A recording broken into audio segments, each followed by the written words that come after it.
mulheres vendidas em praça pública, amarradas por uma corda e junto com os animais. Uma prática extremamente comum na Inglaterra, mas que só ganhou notoriedade na imprensa a partir do século XIX. Hoje, eu vou te contar como tudo isso se tornou possível. Oi, eu sou a Nil. Hoje, nossa reflexão parte do capítulo 7 do livro Costumes em Comum, do famoso historiador inglês Thompson, também conhecido como o homem que derrubou Althusser. Toma! Me derrubaram aqui!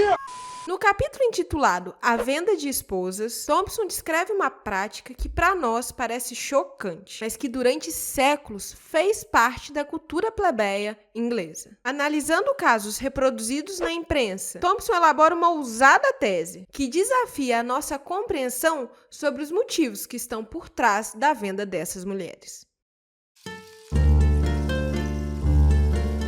Vender sua própria esposa era uma prática amplamente difundida pela Inglaterra. Entre 1760 e 1880, são somados 218 casos, tidos como autênticos rituais de venda de esposas. Olha, infelizmente, na maioria dos lugares e épocas, já ocorria a venda ou troca de mulheres. Mas o principal interesse do estudo de Thompson é entender a natureza da prática, compreender aquelas vendas que se configuravam como um ritual. Daí, o recorte de 218 casos. Embora ocorressem variações regionais, haviam duas formas de ocorrer essa venda. Uma que acontecia em praças públicas e outra que ocorria em espaços mais privados, como em tavernas. A primeira é considerada por Thompson como a verdadeira venda ritual de esposa, pois é nela que encontramos os elementos essenciais de um ritual. E no caso, é essa prática que a gente vai entender um pouco melhor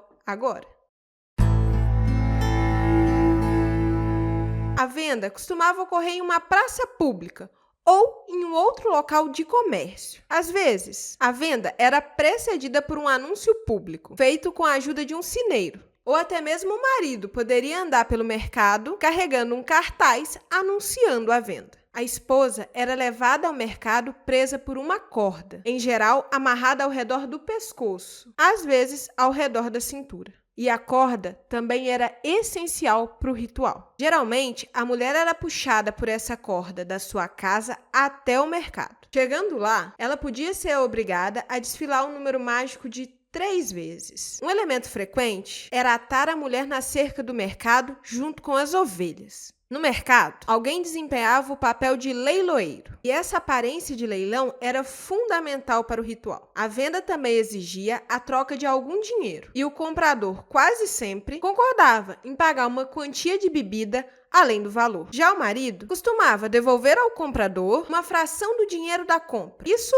para dar sorte, algo que era comum nos mercados de gado. E quando a venda era finalizada, também pagava-se aos funcionários do mercado a taxa pela venda de um animal. Para Thompson, entregar a mulher amarrada a uma corda significava entregar a esposa à posse do outro. E esse ritual público era o que garantia a legitimidade da venda. Era o que fazia da prática algo moralmente aceito dentro da cultura plebeia. Além disso, Thompson aponta que o caráter público da prática serviria como um garantidor do consentimento da esposa. Segundo ele, essa publicidade era também essencial porque revelava o consentimento da esposa, ou dava-lhe meios de repudiar um contrato firmado entre o marido e outro homem sem o consentimento dela.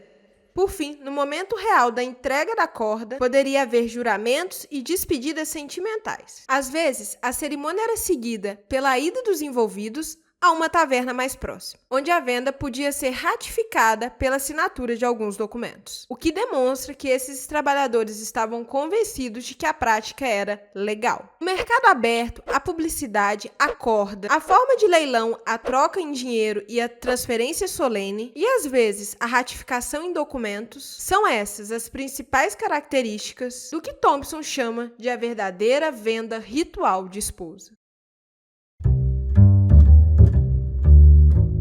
Quando nos deparamos com esse costume, nossa primeira reação é de forte desconforto. Afinal, são mulheres sendo vendidas por seus maridos. Mas e se eu te contar que o principal ponto defendido por Thompson é esse aqui, ó? Fica claro que temos de retirar a venda das esposas da categoria de uma brutal venda de gado e colocá-la na do divórcio seguido de novo casamento. Mas como isso seria possível? Pessoal, algo que é importante saber. Estamos falando de uma prática que ocorria em uma Inglaterra, onde se divorciar e se casar novamente era praticamente impossível, visto as leis vigentes e os altos custos que envolvia um divórcio legal. Gente, os valores do processo faziam do divórcio algo inacessível para a população. Sem falar que ao terminar um relacionamento, você necessariamente seria julgada pelas pessoas ao redor. A escolha por terminar um relacionamento e começar outro, em uma sociedade marcada por ecos religiosos, era algo mal visto em praticamente todos os cantos, o que criou a necessidade de novas alternativas, que possibilitasse o fim dos relacionamentos sem levar os envolvidos ao ostracismo dentro de sua própria comunidade. E por que o ritual? A venda de esposas foi inventada em uma cultura plebeia, que às vezes, crédula ou supersticiosa, tinha em alta conta os rituais e as formalidades. Em uma época onde era impossível mudar de parceiro conjugal sem ser motivo de escândalo diário, era necessário encontrar algum ritual que reconhecesse a separação. Um tópico importante para Thompson é que a verdadeira venda ritual de esposa seria aquela que contava com o consentimento da mulher, sendo esse um ponto fundamental para que o ritual fosse considerado verdadeiro dentro dessa cultura plebeia. Olha, as mulheres foram sim vendidas em diferentes circunstâncias históricas, o que demonstra a dominação masculina na relação entre homem e mulher. Ainda assim, mesmo reconhecendo esse fato, ele nos propõe olhar para o funcionamento do ritual, a natureza da prática. O que temos ali,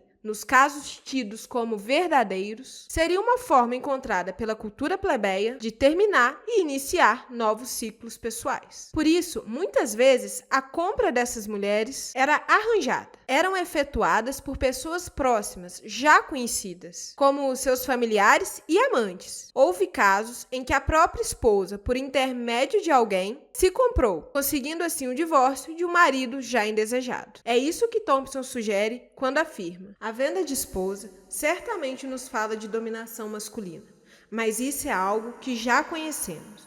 O que não podíamos saber sem a pesquisa é o pequeno espaço para afirmação pessoal que a prática podia proporcionar à esposa.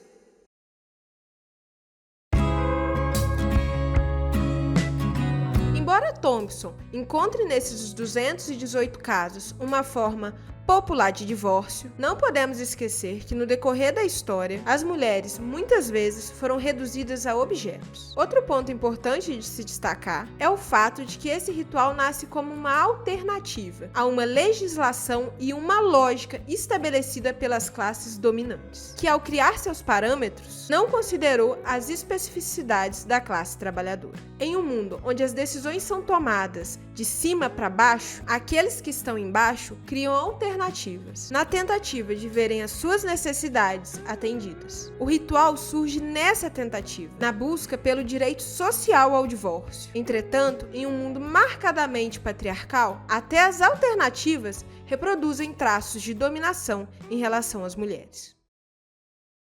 Esse foi o vídeo de hoje. A escolha por esse capítulo foi baseada no forte desconforto que ele pode nos causar. Um ritual ambíguo, capaz de mesclar dominação com alguma margem de autonomia, sugerindo que a realidade é sempre mais complexa do que podemos imaginar. Mas me conta aí, o que vocês acharam? Acreditam ser possível retirar esse ritual da categoria de uma brutal venda de gado? Vou deixar aqui na descrição o PDF do livro completo, para você dar uma olhada caso tenha interesse. E antes de sair do vídeo, peço para que, se você gostou desse conteúdo, curta e compartilhe, pois isso é o que faz o conteúdo chegar a mais pessoas. E caso você possa contribuir com alguma moeda, considere enviar um Pix, pois isso nos ajuda a ter recurso para criar coisas novas aqui para o canal. Então é isso, espero você no próximo vídeo.